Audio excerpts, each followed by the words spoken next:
Lantern festival के बाद दोनों ने मिलकर अपने नई जर्नी की शुरुआत की थी, पर यह जर्नी एक स्ट्रेट फॉरवर्ड सफर से ज्यादा एक एक्सप्लोरेशन थी।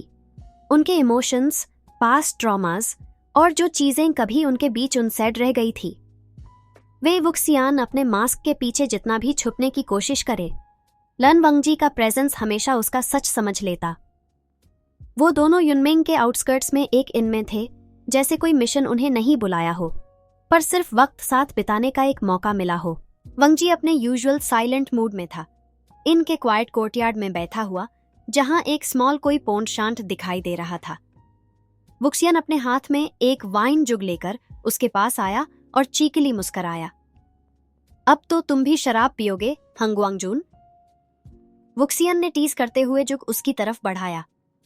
लन वंगजी ने अपना कोल्ड एक्सटीरियर मेंटेन करते हुए धीरे से बोला, नहीं। वुक्सियान ने ड्रामेटिक सिग लेते हुए बोला, तुम तो सच में बोरिंग हो।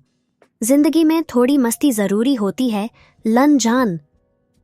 उसका टोन प्लेफुल था, पर उसकी आंखों में एक अजीब सी उदासी थी, जैसे कुछ यादें अंदर से डिस्टर्ब कर रही हो। लन वांगजी ने उसकी तरफ देखा, तुम्हें कुछ याद आ रहा है? वुक्सियन एक मोमेंट के लिए चुप हो गया, फिर अपने यूजुअल केयरफ्री अंदाज में बोला, यादीन, मुझे कौन सा कुछ इंपॉर्टेंट याद रखना होता है? पर उसके लॉफ में एक स्लाइट हेजिटेशन था, जो वांगजी ने तुरंत नोटिस किया। झूठ मत बोलो वे यिंग, वांगजी ने सॉफ्टली कहा, तुम्हारे दिल में कुछ है। वुक्सियन के मन में कुछ फ्लैशेस आए, नाइटलेस सिटी, लोटस पियर, और वो वक्त जब सब कुछ बिखर गया था। उसका मास्क मोमेंटरीली स्लिप कर गया और उसने सॉफ्टली बोला, कभी कभी लगता है कि जो कुछ हमारे बीच था वो शायद कहीं अधूरा रह गया। वांगजी ने बिना कुछ कहे अपना हाथ वुक्सियन के हाथ पर रखा।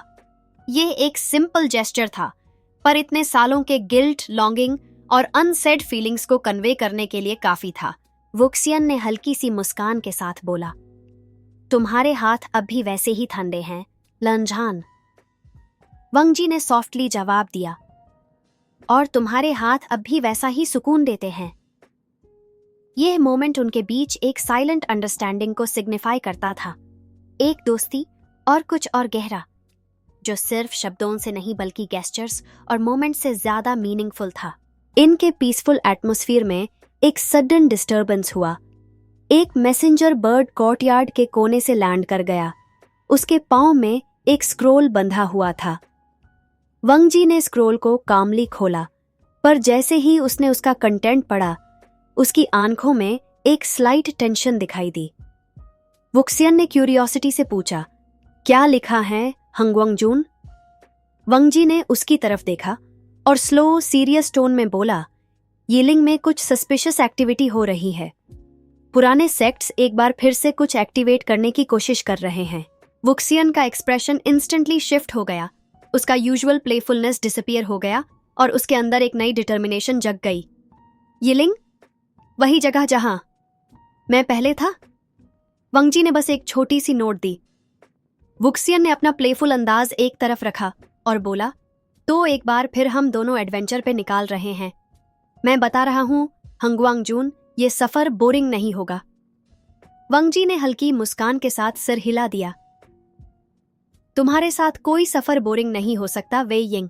वुक्सियन और वांगजी ने अपना सामान पैक किया और यिलिंग के तरफ सफर शुरू किया। उनका बॉन्ड अब तक के सबसे गहरे और डेंजरस मिशन के सामने टेस्ट होने वाला था।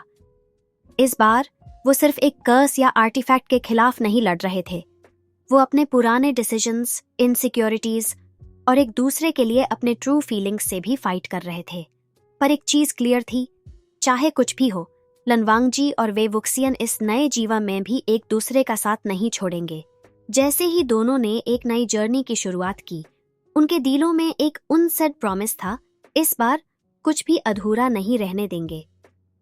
नेक्स्ट पार्ट, यिलिंग में क्या मिस्ट्री उनका इंतजार कर रही है? क्या पास्ट के गोस्ट उनके नए बॉन्ड को तोड़ पाएंगे, या इस बार उनका कनेक्शन और भी स्ट्रांग होगा?